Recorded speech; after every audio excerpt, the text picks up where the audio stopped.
그래서 사도 바울이 어찌 보면 결론 아닌 결론을 내리고 있죠. 사랑 가지고 해라. 사랑 가지고 하라.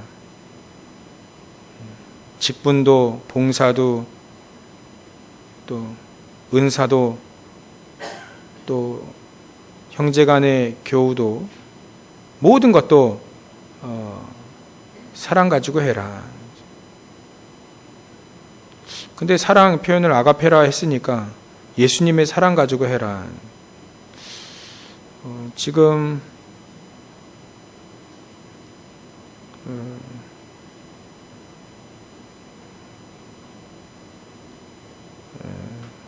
요한복음 21장에 보면 예수님과 사도 베드로와의 대화가 나오죠. 예수님이 3번 다 네가 나를 사랑하느냐 이렇게 표현했어요. 베드로는 주님이 아시지 않습니까? 이렇게 내가 주님을 사랑하는 줄 아시지 않습니까? 이렇게 다 대답을 했죠. 거기에는 예수님이 첫 번째, 두 번째 질문, 네가 나를 사랑하냐 할 때 그 사랑은 헬라어로는 아가페로 나옵니다. 아가페. 근데 알아두실 거는 그때는 아가페든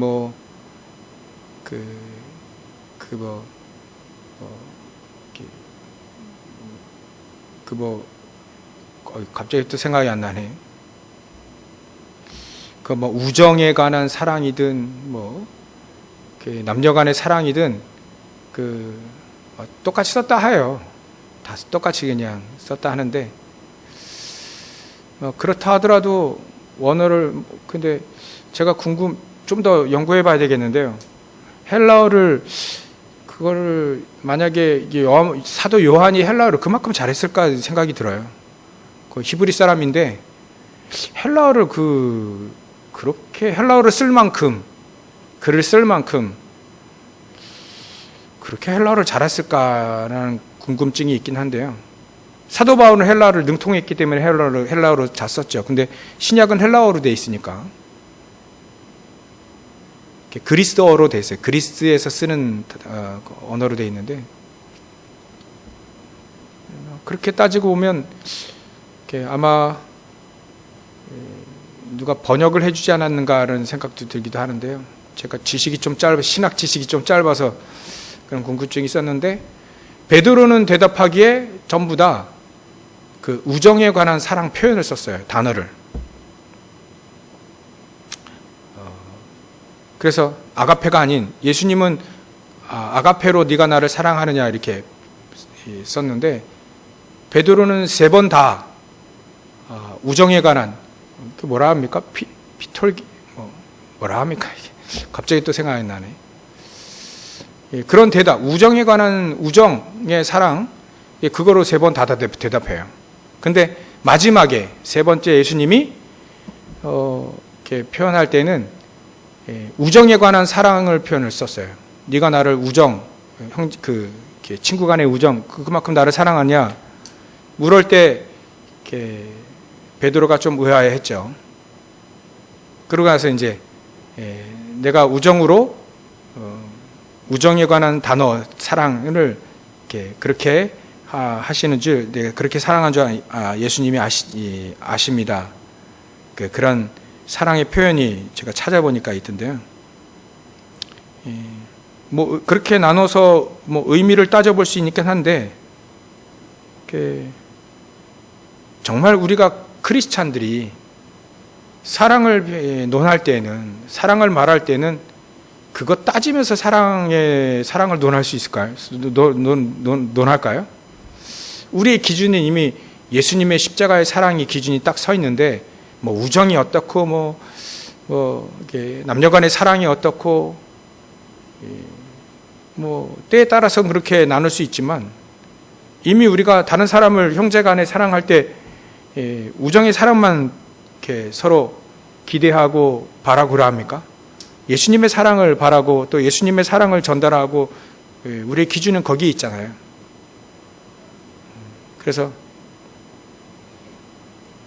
우리는 세상적인 사랑, 우정, 그걸 넘어서는 그리스도의 사랑이 우리의 기준이기 때문에 거기에 맞춰 사면 되는 거죠. 진짜 사랑의 핵폭탄이라고 예전에 정말로 어떻게 그렇게 할 수 있을까? 손양호 목사님 같은 경우에는 그런 믿음의 위인들은 많이 있죠. 자기 아들 2명을 죽인 공산당 청년을 자기 아들 2명 다 죽인 그 아들을 그 청년을 자기 아들로 삼았죠. 그게 어떤 사랑을 가지고 그랬을까요? 그게 예수님의 사랑 가지고 그랬습니다. 예수님의 사랑이라고 하는 것은 특별한 사랑이 아니라 하나님이 우리를 사랑하신 사랑이에요. 대가 없는, 무조건적인데 무개념적인 것이 아닌 영혼을 사랑하는 사랑, 그 사랑이죠. 그 사랑이 하나님이 나를 그렇게 사랑하셨기 때문에, 근거는 거기 있죠. 하나님이 나를 그렇게 사랑하셨기 때문에 그 사랑을 사실 누리면 그 사랑이 나오는 거죠. 우리가 그 사랑을 누려야 되는 겁니다. 예수님의 십자가의 그 사랑 안에서 사는 거죠. 그 사랑 안에서라면 성령 충만함이 있고 보좌의 축복이 있고 전부 다 있으니까 우리가 그 사랑을 누리면 그 사랑이 나오게 되는 거죠. 손양호 목사님 같은 경우는 그 사랑을 누린 겁니다. 자기 힘으로 되는 게 아니죠. 좀 더 인격이 높으면, 수양을 좀 많이 해서 인격이 높으면 그리할 수는 있겠지만 그 영혼을 인격, 수양 이거 가지고 그 영혼을 변화시키지는 못하니까요. 마음은 돌릴 수 있다 생각해요. 정말 예수님의 사랑 말고 진짜 세상에서 생명 걸고 사랑하는 사랑 있잖아요. 그럼 감동 해가지고 그 사람이 내 편으로 만들 수는 있겠지만 그 영혼은 바뀌지 않는다는 거예요. 세상 사랑 가지고는 그 영혼이 지옥 백성이 천국 백성으로 바뀌지 않는다는 거예요. 지옥 백성이 천국 백성으로 바뀌려면 예수님의 사랑이 아니면 안 되잖아요. 그래서 손양호 목사님이 공산당 청년 그 청년을 자기 아들로 삼은 거, 그것 가지고는 그 영혼을 바뀌지 못한다는 겁니다. 예수님의 사랑이 전달됐기 때문에 그 영혼이 바뀐 거죠. 우리도 그 예수님의 사랑을 누리면 됩니다. 그 사랑 가지고 해라. 그렇다면 그 사랑이라면, 그 사랑을 누린다면 진짜 오래 참고 온유하고 시기하지 않고 자랑하지 않고 교만하지 않고 무례히 행하지 않고 자기 유익을 구하지 않고 성내지도 않고 악한 것을 생각하지도 않고 불의를 기뻐하지도 않고 진리와 함께 기뻐하며 모든 것 참고 모든 것 믿으며 모든 것 바라고 모든 것을 견딜 수 있겠죠. 그 예수님의 사랑이 우리 안에 충만하게 관다면 그 사랑은 언제까지나 떨어지지 아니한다.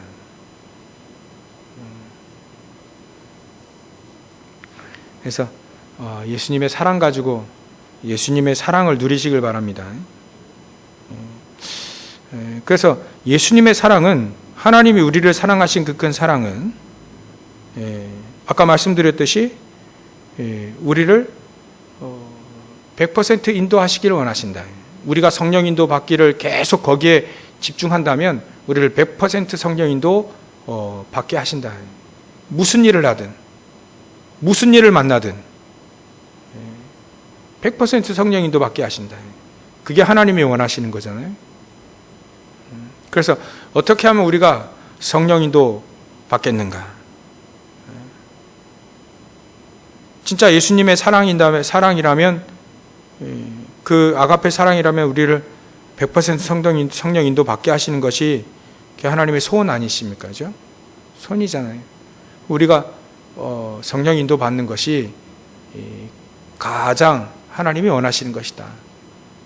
그렇게 하려면 일단은 오늘 기도첩 내용처럼 주인부터 바꿔야 됩니다. 우리 인생의 주인부터 바꿔야 돼요.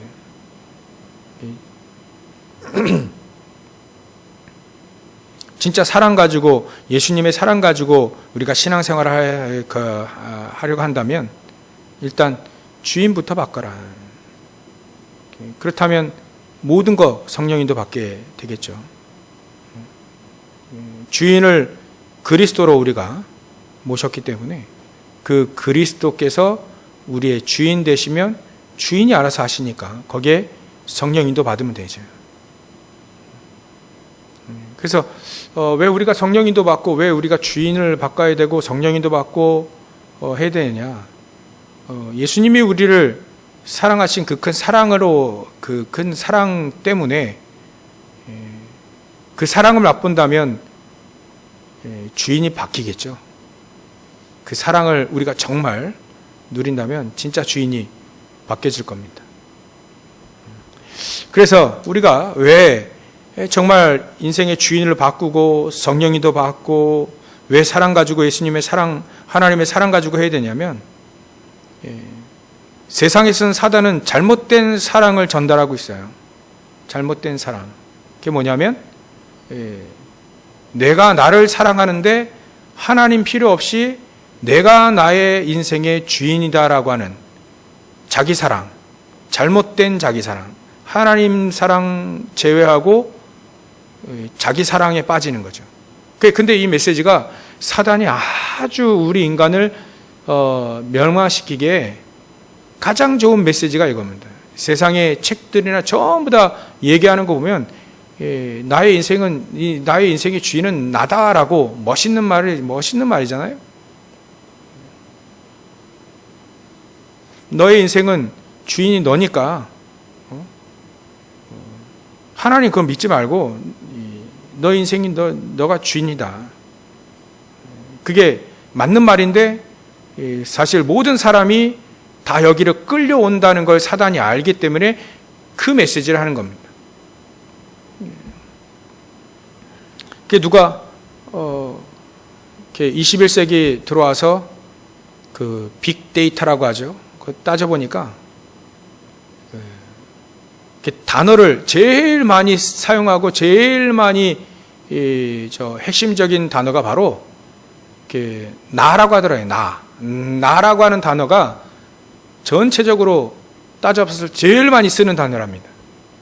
제일 핵심적인 단어. 나. 내가 행복해야 되고 맞는 말이니까요. 내가 주인이고 맞는 말이니까 그 말을 제일 많이 쓴다는 겁니다. 근데 진짜 하나님을 모른다면, 복음 모르면 제일 사단에게 속는 말이 바로 그 말이라는 거예요.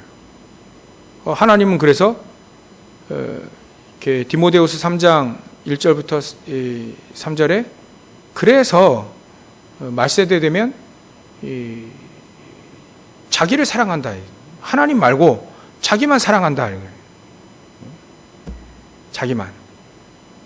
그 이하에 쭉 이게 뭐 돈을 사랑하고 쾌락을 누리고 여러 가지 다 나오죠. 그게 결국은 사단의 메시지입니다. 사단은 말세 때가 되면 될수록 더 예전에도 그랬고 지금도 그렇고 앞으로 더 네 인생은 네가 주인이다. 그래서 하나님께 의탁하지 말고 성경 이런 거 필요 없고 성령인도 이런 거 필요 없고 네가 네 인생을 네 안에 거인이 있으니까 그거 깨워가지고 결국 귀신 들리게 만들어서 네피림 시대. 그래서 네 인생 네가 살아. 공산주의 사상 그러잖아요. 그 가장 나약한 사람이 종교를 갖는다. 의지하려는 마음. 그게 강한 사람. 그게 종교인들이 바로 그렇다. 맞는 말인데 사단에게 속기 쉬운 말이죠. 전부 다 이렇게 사단은요 우리 인간을 막 이렇게 딱 끌으려면 제일 좋은 단어가 그거였어요. 나. 그리고 창세기 3장에 내가 내 인생의 주인이잖아요. 그래서 네가 하나님처럼 될까봐 선악과 따먹지 말라고 했다. 사실 따먹어도 안 죽는다. 이게 꼬시는 거잖아요. 거기에 네가 네 인생의 주인, 그리고 하나님의 자리. 이 사단도 하나님의 찬양받고 싶어하는 자리를 넘보다가 타락한 거 아니겠습니까? 우리가 어떻게 하나님처럼 됩니까? 하나님처럼 동등하게 되지 못하는 그 자리를 넘본 거예요. 그래서 그 자리에 나를 다른 거를 집어넣는 하나님의 자리에, 그게 사단이 우리 인간을 가장 속이기에 가장 좋은 단어가 그겁니다. 하나님의 자리에 네가 아니면 다른 걸 집어넣어요. 사단은 이렇게 인간을 속이기에 아주 좋은 메시지를 갖고 있습니다. 다 속고 있으니까요. 다 속고 있으니까. 여러분들, 우리 속지 마시고 성령인도 받으시기 바랍니다. 우리 인간을 죽이기에 가장 좋은 메시지가 그거예요. 나, 너, 자리 차지하. 하나님의 자리에 나를 집어넣든가 아니면 다른 걸 집어넣든가. 그게 우상이잖아요. 결국 사단은 그거 메시지를 가지고 우리 인간을 사단화시킨다. 사단화시킨다. 그래서 우리는 성령인도 받아야 돼요. 예수님의 사랑으로 가득해야 됩니다. 안 그러면요, 사단의 메시지 홀랑 넘어가죠. 모든 사람 죽이는 방법도요, 모든 현장 싹 다 사단화시키는 거, 완전 사단통으로 막 만드는 그것도 전부 다 그거 아닙니까? 하나님 자리에 사단을 집어넣고 인간을 집어넣고 그 우상 만들어버린 거예요. 그래서 막 어마어마한 큰 신전을 만들고 말이지. 그러면 그 현장이 완전히 사단통이 되는 겁니다. 사단화돼 버린 거예요. 네피림화 되어진 거죠. 네피림화 되어진 그게 뭐 네피림 시대 아니겠습니까? 근데 네피림 시대의 가장 중요한 메시지가 그 안에 또 하나 숨겨져 있는 게 뭐냐면 결혼이에요. 결혼. 사단은요, 결혼, 이상한 복음 없는 하나님의 아들이 사람의 딸, 뭐 이거는 하나님의 뭐 아들 뭐 하늘에서 툭 떨어져 가지고 뭐 그게 아니고요. 하나님의 사람이 사람의 딸, 복음 없는 사람 그 가정에서 결혼한다는 거예요. 하나님의 아들, 이것도 복음이 현찮은 거지. 사람의 복음도 아예 없는, 복음이 현찮은 사람과 복음이 아예 없는 사람, 그리 만나면 이제 그 시대를 이제 네피림 시대를 만들어 버리는 겁니다.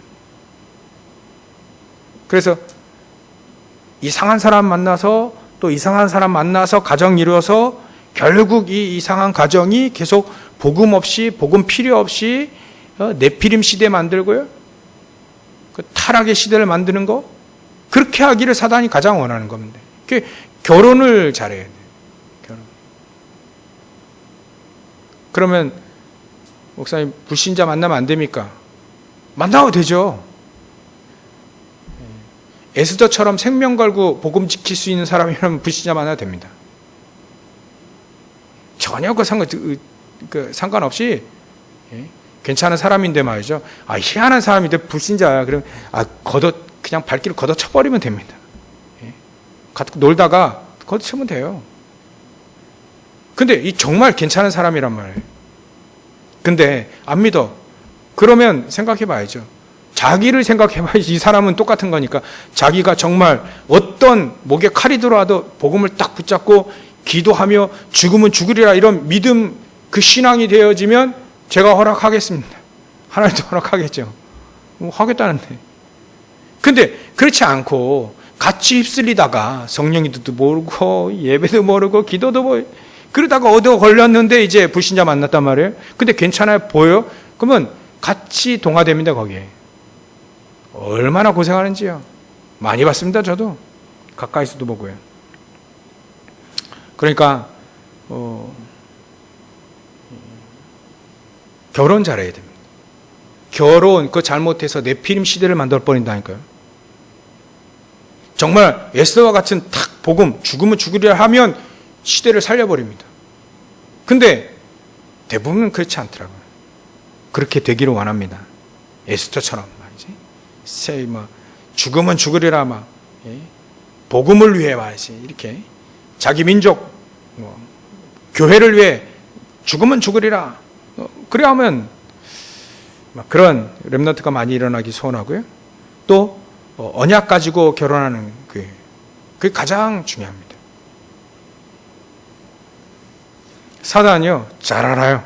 결혼 그 안에 하나님의 사랑의 은혜가 돼갖고 그 남녀간의 사랑만 있잖아요. 그러면 이제 불안한 겁니다. 사단이 제일 좋아하는 거예요. 예수님의 하나님의 정말 사랑이 그 속에 들어가 있어야 됩니다. 그런 가정이 제일 하나님이 원하시는 거죠. 아브라함도 자기 아들 자부 며느리 구할 때도 복음 그래도 아는 그 가문에서 데리고 오지 않습니까? 하여튼 이 사단은요 제일로 이렇게 가정을 무너뜨리는 방법도 알아요. 또 개인을 무너뜨리고 현장을 무너뜨려서 사단화시키는 방법을 너무나도 잘 알고 있습니다. 그래서 너무나도 우리 인간을 아담 이후부터 계속해서 속여왔기 때문에 이미 다 통계 다 나와 있어요. 사단은 다 압니다. 딱 하면 이제 사람 모릅니까? 사단이 다 알아요. 다 꿰뚫고 있어요. 그러니까 우리는요 그걸 알아야 됩니다. 사단 어마어마한 능력 갖고 있습니다. 다 알고 있어요. 짬밥이 얼만데 여태까지 인간 겪어온 인간이 얼만데 다 알아요. 척 보면 앱니다. 그거 알잖아요. 다 안다니까. 우리는요 그거 이길 수 있는 하나님의 사랑, 성령의 능력, 그리스도의 능력 이거 없으면 절대 못 이긴다. 그래서 우리는 성령님도 받아야 되고 그래서 우리는 주인을 바꿔야 되면 계속 바꿔야 돼요. 끝까지 바꾸어요. 끝까지 그 주인 예수님의 내 안에 하나님이 내 안에 주인을 끝까지 고수해야 돼요. 사수해야 됩니다. 그래서 사도 바울은 성경에 자기가 표현했잖아요. 죽기까지 말이지. 생명 걸고 그걸 사수하지 않습니까? 나는 매일매일 날마다 죽노라. 날마다 사단은 자꾸 속이는데 거기에 내 주인을 지킨다는 거예요. 내 주인, 내 마음속에 하나님이 내 주인이시라는 거. 나는 십자가에 못 박혀 죽은 시체와 같으니까요. 내 안에 그리스도만 살면 되니까 날마다 그거를 사수하는 겁니다. 사도 바울은 날마다. 우리는 매 초마다, 매 시간마다 그래야 해야 되겠죠. 이렇듯 사단은요, 이렇게 사단은 사람을 잘 알아요. 인간을 잘 알고 현장을 잘 알고 너무 잘 압니다. 그래서 우리는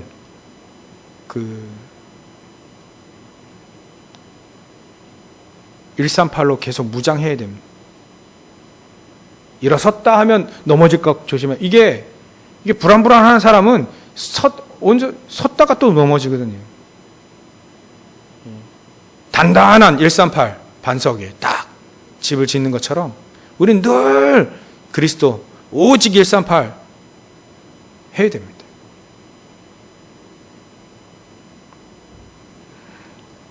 그러게요. 이 사단이요 잘 알고 있는데 모르는 게 있습니다. 자기가 속이고 있다는 거, 자기도 속는다는 거 모르죠. 세상 사람들은요 완전히 사단에게 완전히 속고 있습니다. 완전히 속고 있어요. 세상 사람들은 막 뭔가 영웅을 찾고 명상운동하면서 뭔가 다른 세계를 진입하려고 하고 말이죠. 자기 힘으로 안 될 거 아니까 뭔가 초월적인 능력이 나에게 필요하대서 찾은 게 그 우상이고 찾은 게 명상운동이고 찾은 게 초능력운동, 기운동, 주술 이런 그런 거 찾았잖아요. 거기에 귀신의 역사 일어나니까 거기에 역사도 일어나니까 말이죠. 그게 다인 줄 알고 결국은 사단에게 속았는데 말이죠. 이렇게 사니까 그 현장 우리가 알아야 되지 않겠어요? 사람에 대해서 알고 사단에 대해서 알고요. 알아야만 그 사람들에게 당신이 하나님을 알지 못해서 이렇게 불신자 상태 이렇게 망할 수밖에 없는 시간표대로 망해왔다. 그걸 얘기해 주면 되죠. 그걸 얘기해 줘야 되겠죠. 그러기 위해서 우리는 성령님도 받아야 됩니다. 그래서 우리는 현장에 막 운명을 바꿔줘야 됩니다. 사단에게 빠져있는 12가지 공중권세에 잡은 그 사단에게 잡혀있는 세상 권세 가지고 있는 사단, 성경에 세상 임금, 세상 신, 미혹하는 영 이렇게 되어 있으니까 거기서 벗어나게 해줘요. 운명을 바꿔주는 귀중한 축복을 우리에게 주셨습니다. 현장에서 이 축복을 누리면 되죠. 그래서 운명 바꿔주는 그런 현장을 우리 교회도 그 현장을 계속 현장에 깔아놔야 됩니다. 불신자들이 와서 운명 바꿔진 그런 다락방들이 계속 말씀 운동하는 그런 현장이 불신자들이 교회 오기가 쉽지가 않아요. 근데 현장에 그런 현장들을 만들어 놓으면 거기는 올 수 있다니까, 불신자들이. 근데 교회는요, 서근서근 못 들어와요, 불신자들은. 그 현장에서 막 정말 이게 막 그리스도 알게 하고 영접하게 하고 기도도 하게 하고 알게 하고 막 그렇죠? 그 다 알게 해서 교회를 데려오면 되겠죠. 그런 현장의 다락방 현장들이 우리 주변에, 여러분들 주변에 많이 깔아야 됩니다. 그래서 불신자의 뜰, 이방인의 뜰들을 우리는 구체적으로 알고 있으니까 이방인의 뜰들을 현장에 막 깔아놔야 됩니다. 내가 이방인의 뜰이니까, 여러분들이 이방인의 뜰이니까 그 뜰을 많이 깔아놔야 되죠. 하여튼 주인 바꾸시기 바랍니다. 우리 인생의 주인 과연 누굽니까? 과연 주는 그리스도시요 살아계신 하나님의 아들이십니다. 베드로가 고백했는데요. 주인은 우리 인생의 주인, 나의 주인, 우리 인생의 주인은 바로 당신 그리스도십니다. 그 고백이잖아요. 주인 바꾼 그날부터 아브라함은 축복을 누리기 시작했습니다. 그전에는 헤매기도만 했죠. 불신앙을 내버리는 것도 주인 바꾸는 겁니다. 여지껏 불신앙을 내버렸어요. 내버리기 시작하니까 계속 진짜 내버리니까 하나님은 아브라함 축복하실 수밖에 없지 않습니까? 그게 주인 바뀐 날입니다. 불신앙 내버린 그게 주인 바뀌는 날이에요. 모세도요, 주인 안 바뀌어가지고 80세 때까지 미디안 광야 40년 동안, 근데 그 놀라운 현장이 미디안의 그 놀라운 아무런 응답이 없는 것처럼 보이는데 그게 주인 바꾼, 신발 벗으라 때 신발 벗은 그게 주인 바꾼 날이었어요. 여지껏 40년 동안 미디안 광야 속에서 응답받아 온, 어찌 보면 결정적인 가장 중요한 순간이었죠. 네 신발을 벗으라 때 벗어버렸습니다. 주인을 바꾸고 하나님이 나의 주인으로, 그래야만 세상 뒤바꾼다 하지 않습니까? 세상 뒤바꿀 수 있도록 주인 바꾸시기 바랍니다. 우리가 주인 바꾸면 됩니다. 많은 사람이 전도운동 하는 건 아닌 것 같아요. 소수, 처음에는 소수, 여러분들 소수, 한 몇 분, 12분, 13분 정도 계신 저와 여러분들이 주인 바꾸면 여러분들 현장 속에서 이제 이게 뒤바뀌는, 세상을 뒤바꾸는 역사가 일어나게 되어지는 겁니다. 그래도 내가 그 주인 바꾸면 돼요. 그거 주인 안 바꿔서 그래요. 진짜 주인 바꾸면 하나님의 성령께서 역사하시면 80세 된 노인도 하나님 역사하신다. 그것도 어마어마하게 역사하셨잖아요. 다윗과 사울의 다른 점이 뭡니까? 주인 바뀌었냐 안 바뀌었냐 그거죠. 사울은 자기가 주인이고 다윗은 하나님이 주인이고요. 엘리사는요 정말로 주인 바꾸는 거예요.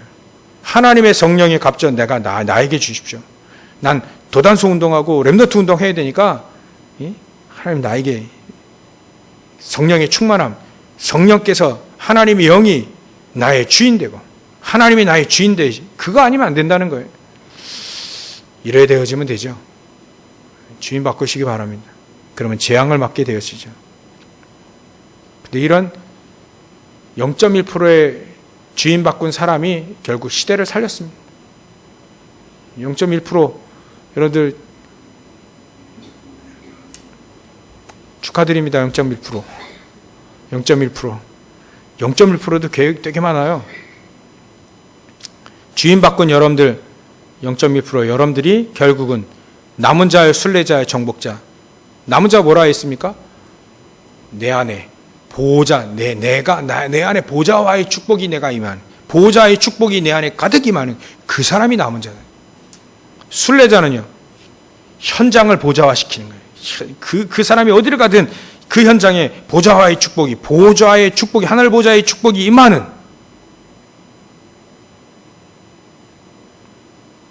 또 정복자는 뭡니까? 미래 후대까지 보호자의 축복을 누리는, 보호자의 축복을 누리게 만드는 이런 사람들이 결국은 이런 응답까지도, 주인 바뀌었는데 성령인도 받았는데, 같은 말이죠. 주인 바꾸는 거와 성령인도, 주인 바뀌어지면 성령인도 받으니까요. 그거 어떻게 바꾸냐? 예수님의 사랑으로 가득하면 되죠. 그러면 됩니다. 그 사랑을 충만하게 받으면, 또 누리면 어떤 문제가 와도 인도받습니다. 문제 때문에 인도 못 받는 게 아니라 문제 때문에 인도받고요. 문제 없어도 인도받고요. 무슨 일을 만나도 인도받고, 어떤 일을 만나도 인도받고, 누구를 만나도 인도받는 게 진짜 그게 인도 아니겠어요? 세상에서는 좋은 인도만 받기를 원하죠. 근데 사실 안 좋은 것도 성령 인도 아닙니까? 핍박을 피해서 도망 다녔는데 말이지, 그게 인도였어요. 드로아에서 말이죠, 전혀 응답이 없어요, 사도 바울에게. 근데 그게 응답이란 말이지. 하나님의 응답은 세상과 달라요. 질이 달라요. 세상에서는요, 전혀 통하지 않는, 하나님만이 주실 수 있는, 이래도 응답이고 저래도, 성령 인도 받아가는 사람은 이래도 가도 인도받고 저래 가도 인도받는 거예요. 그 성령 인도 받는 사람은 무슨 일을 만나도 성령 인도 받겠죠? 무슨 일을 만나도 형통하겠죠?